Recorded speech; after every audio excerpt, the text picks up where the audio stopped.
Kamu udah siap tidur, lampu kamar udah mati, badan udah rebahan di kasur, tapi pikiran kamu malah kayak lari maraton.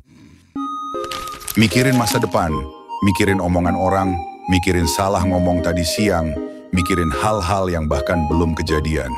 Dan akhirnya, yang harusnya jadi waktu istirahat, malah berubah jadi pertarungan dalam kepala sendiri. Kalau kamu pernah kayak gini, kamu nggak sendiri. Menurut data dari Harvard, lebih dari 73% orang dewasa mengalami overthinking saat malam hari. Dan sebagian besar dari mereka bahkan nggak sadar kalau itu udah jadi kebiasaan yang merusak tidur. Tapi, kenapa sih kita bisa overthinking kayak gitu? Apa penyebabnya cuman karena stres? Atau ada sesuatu yang lebih dalam yang terjadi di otak kita? Overthinking itu bukan cuma soal kamu terlalu banyak mikir. Ini soal gimana otak kamu ngerespon stres, rasa takut, dan ketidakpastian. Di dalam otak kita ada bagian kecil yang namanya amigdala. Tugasnya kayak alarm, dia bakal aktif kalau ada bahaya. Masalahnya, kadang alarm ini terlalu sensitif. Contohnya, kamu mikir gini, aku gagal, besok gimana? Tadi aku ngomong gitu, dia jadi baper nggak ya? Buat amigdala, itu udah cukup dianggap sebagai ancaman. Akhirnya, tubuh kamu ngeluarin hormon stres yang bernama kortisol. Kortisol ini bikin jantung berdebar, nafas jadi cepat, pikiran makin berantakan, dan kamu makin sulit tidur. Dan semakin kamu nyoba buat ngusir pikiran itu, dia malah balik lebih kuat, kayak bola yang diteken ke air, malah mental lagi ke atas. Lama-lama otak kamu jadi terlatih buat mikir berlebihan. Kenapa? Karena otak ngerasa itu cara paling aman buat menghadapi masalah. Padahal, kebanyakan dari yang kamu pikirin itu nggak pernah kejadian. Tapi otak nggak bisa bedain mana ancaman nyata, mana cuman bayangan. Itulah kenapa overthinking bisa muncul terus dan bikin kamu capek, bahkan sebelum hari kamu dimulai. Overthinking itu bukan cuma bikin kamu nggak bisa tidur. Kalau dibiarkan terus, dia bisa ngaruh ke hampir semua bagian hidup kamu. Kamu jadi susah fokus waktu belajar, bikin keputusan kecil pun terasa berat, dan kadang kamu jadi suka overanalisa omongan orang, padahal mereka mungkin cuma iseng atau bercanda. Lama-lama kamu mulai ragu sama diri sendiri, ngerasa serba salah, dan akhirnya milih buat diam daripada salah. Ibaratnya kayak komputer yang buka terlalu banyak tab sekaligus. Lama-lama jadi lemot sendiri, padahal yang dibuka nggak semuanya penting. Dan yang lebih bahaya lagi, kebiasaan overthinking ini bisa ngerusak kesehatan mental. Kamu jadi gampang cemas, mood naik turun, dan mulai menarik diri dari orang lain.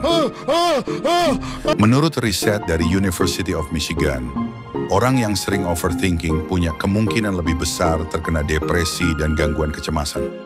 Overthinking juga bikin kamu kehilangan momen. Karena terlalu sibuk mikirin nanti gimana atau kemarin kenapa, kamu jadi nggak benar-benar hadir di sekarang.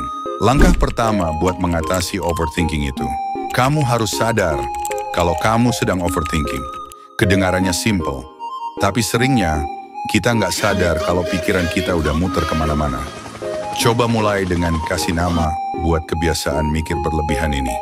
Misalnya, kamu bisa bilang dalam hati, wah, otak gue lagi muter-muter nih. Atau, ini udah mulai masuk zona overthinking. Dengan kasih label kepikiran itu, kamu jadi lebih punya jarak, nggak langsung ke bawah arusnya. Menurut psikolog dari Harvard, ini disebut mindful labeling, dan terbukti bisa bantu kita lebih sadar sama alur pikiran sendiri. Gampangnya begini, overthinking itu kayak ilusi, atau kamu lagi jalan-jalan santai, tiba-tiba kamu mau dihipnotis sama orang lain. Kalau kamu nggak berusaha sadar, kamu bisa terjebak dalam hipnotis itu. Itulah overthinking. Semakin kamu latihan kesadaran, semakin kamu bisa berhenti sebelum pikiran itu makin liar. Langkah kedua, pas kamu sudah sadar kalau kamu lagi overthinking, kamu bisa kok menghentikannya. Tapi yang biru tuh kayak, awas, stop. Ketika kamu mulai overthinking, tubuh langsung masuk mode siaga, siap tempur. Kayak ada bahaya besar yang akan datang. Jantung berdetak lebih cepat, napas jadi pendek-pendek, pikiran makin kabur. Nah, salah satu cara tercepat buat keluar dari mode itu adalah napas. Simple kan? Kamu cuma tarik napas dalam-dalam, lewat hidung selama 4 detik. Tahan 4 detik, hembuskan perlahan lewat mulut selama 6-8 detik. Ulangi 3-5 kali. Cara ini disebut deep breathing dan udah dibuktikan secara ilmiah bisa nurunin kadar kortisol, hormon stres yang bikin kita makin stres. Bayangin otak kamu itu kayak komputer yang lagi nge-lag. Napas dalam ini semacam tombol refresh, biar sistemnya nggak nge-crash. Dan yang keren, kamu bisa lakuin ini di mana aja. Lagi di kasur, di angkot, di toilet, atau bahkan pas lagi nunggu lampu merah. Apa nih? Ah, ini nih. Alamak, duit nih.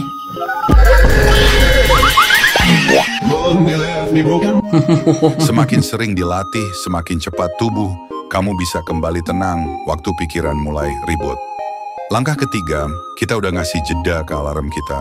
Kita bisa regain pikiran kita dengan bernapas dan mungkin sambil minum kopi hangat untuk bisa fokus kembali.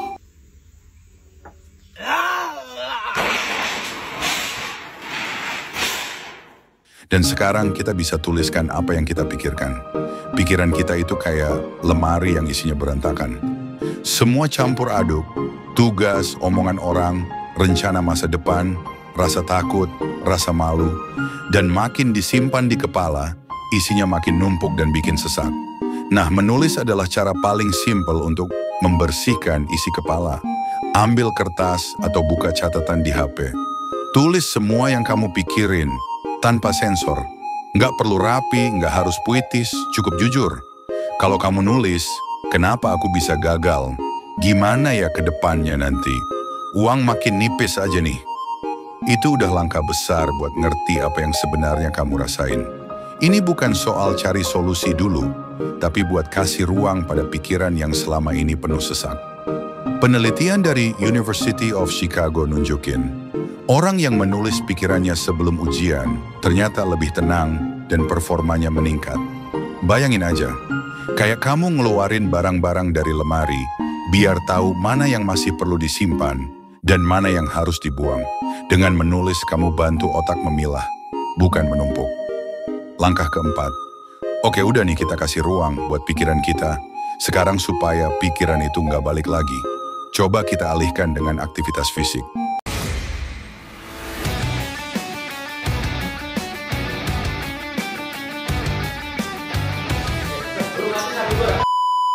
Kadang kita overthinking bukan karena masalahnya besar, tapi karena kita duduk diam terlalu lama. Otak manusia itu butuh gerak. Kalau tubuh pasif, pikiran bisa aktif berlebihan. Makanya, coba alihkan energi itu ke aktivitas fisik. Nggak harus lari maraton.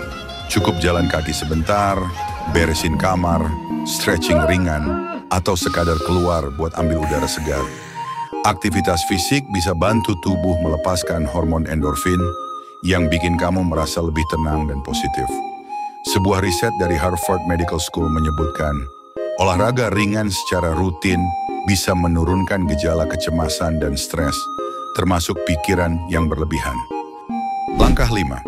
Nah, kalau cara itu kurang efektif, setidaknya jangan ambil keputusan saat pikiran kamu lagi berantakan.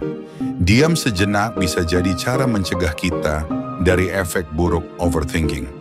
Overthinking bikin logika jadi blur, emosi jadi dominan, dan semua masalah terasa lebih besar dari kenyataannya. Jadi, kalau kamu lagi kebanyakan mikir, setidaknya jangan buat keputusan penting dulu. Tunda sebentar, ambil nafas, tenangin diri, karena keputusan yang diambil saat kepala penuh kekacauan jarang banget berakhir baik. Ingat, diam bukan berarti lemah. Kadang, justru itu langkah paling bijak. Overthinking itu bukan berarti kamu lemah. Kadang, otak kita cuma terlalu waspada. Tapi kalau terus dibiarkan, kita bisa capek sendiri, bahkan sebelum hari dimulai.